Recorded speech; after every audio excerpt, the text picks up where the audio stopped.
This is CP Geometry, lesson 8485, the lesson on trigonometry, calculator notes. If you have a smartphone or device that has a calculator in it, this would be a great time for you to get that out. We're definitely going to be using it for the entire lesson.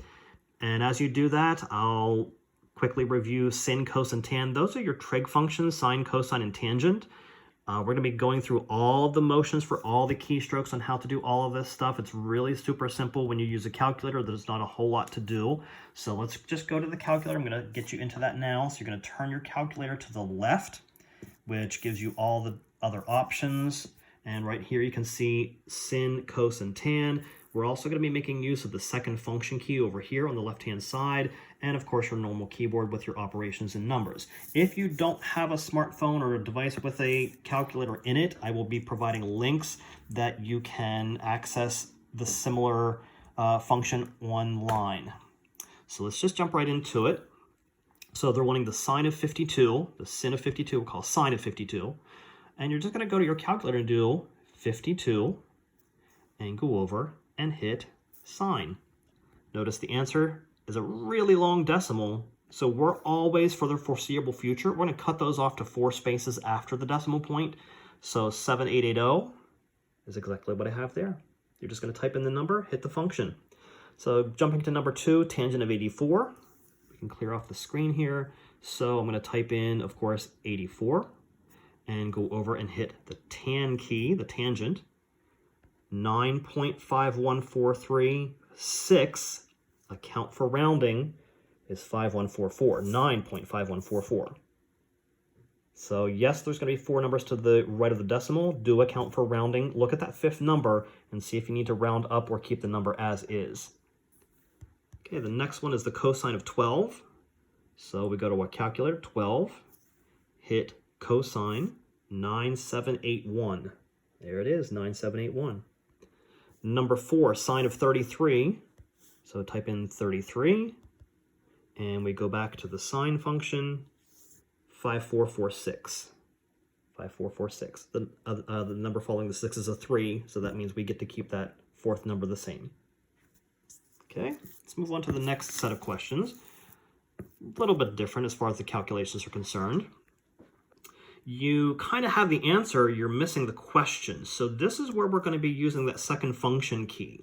So you have the answer, 0.4226. So we'll go over here and put in 0.4226. So you have the answer. We're going to work backwards now. So if I have to find the value of x, since I don't have that number, but I do need cosine, we're going to do the second function key. And that should stay open then for the next several questions. And since they're wanting cosine, notice that they now have a -1 at the top. That's okay. That's to be expected. That's what is supposed to happen. So we're going to hit our cosine and 65.00 and a lot of numbers after that decimal. We are going to round because now these answers are degree measurements. So since they're degree measurements, we're going to round to the nearest whole degree, which is exactly what the directions specify. So that would be 65 degrees. Okay, let's try the next couple questions.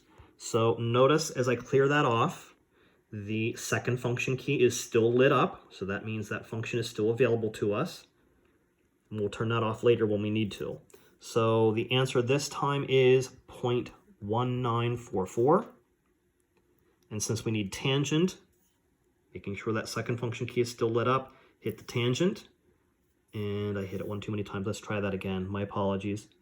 0.1944.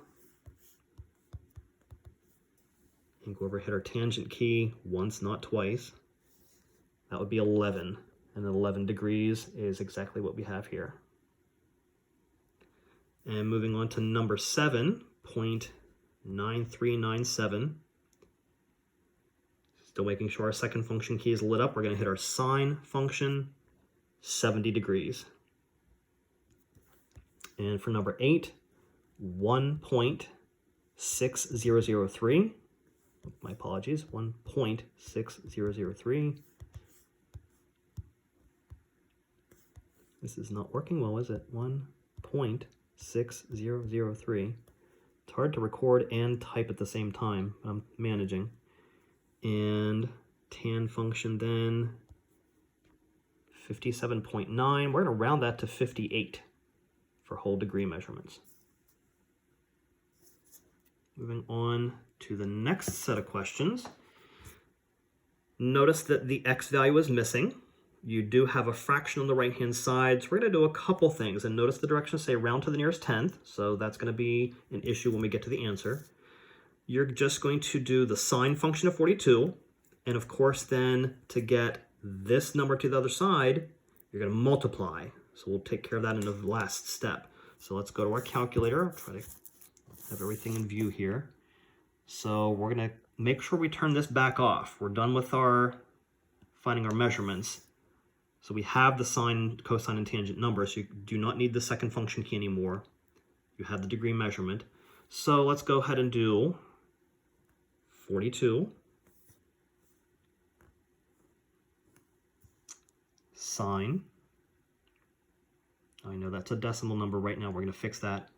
And we're going to remember, we're going to multiply that by 20 because we want that 20 off of the right-hand side. So we come back over here, we do times 20 and hit equals.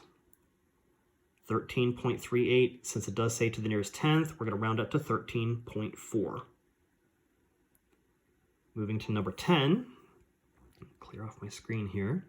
So cosine of 53, so 53 cosine. And remember, we're getting that 18 off of the right-hand side by multiplying, so times 18, it equals 10.8 with rounding, proper rounding, and there's our answer, 10.8. Next set of questions for 11 and 12, and we have two more after that coming up. The number on the bottom is now missing. We have the number on the top. So what you're going to do is you're going to rearrange the problem. If you would multiply this over here, you'd need to divide by this. So essentially, here's what happens. These two things just switch places. So you can do a quick and easy rewrite of the question by simply remembering that's what you're going to do. You're just going to switch places with these two things, and that's going to help you solve for x. Be really careful, though, when you type this into the calculator, because you're starting with 34, dividing by the tangent of 22. So let's see how that works out properly with the calculations. So let me get everything lined up here. So we're going to start with 34. We're going to divide by the tangent of 22. So remember, you do the number first, 22, and go to tangent. And don't forget to hit equals, because that's going to make sure that you are indeed dividing into the 34 in the first place. So 84.152 would become 84.2 with rounding to the nearest tenth again. Okay, moving on to number 12. Again, whenever you have the variable on the lower right-hand side, these two things are going to just switch places, because you would be multiplying this over to this side and dividing off by the trigonometric function and the degree measurement. So they just switch places. So starting with 36, dividing by the sine of 61. So let me pull out here so we can see this easier.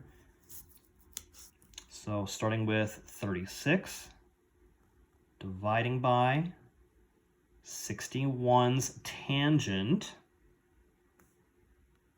equals, and that did not give me the right answer. Let me run that again. My apologies there. 36 divided by 61 sine is what I should have done. My apologies there. There we go, 41.2. Just hit the wrong trig function. So learn from my mistakes.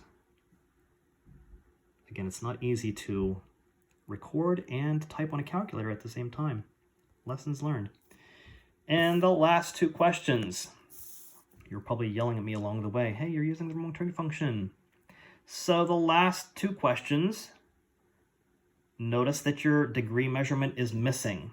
So that means we got to go back to our second function, make sure that turns back on. So then you notice it's just a division problem, 21 divided by 33, and then we go and use our second function key. So let's try this out, see how this goes. Rearrange a little bit here so we can see everything. 21, oops, not 321, 21.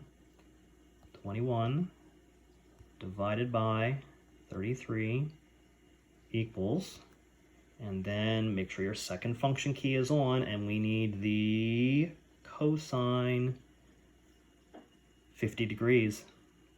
There it is, 50 degrees. Rounding down to the nearest whole degree.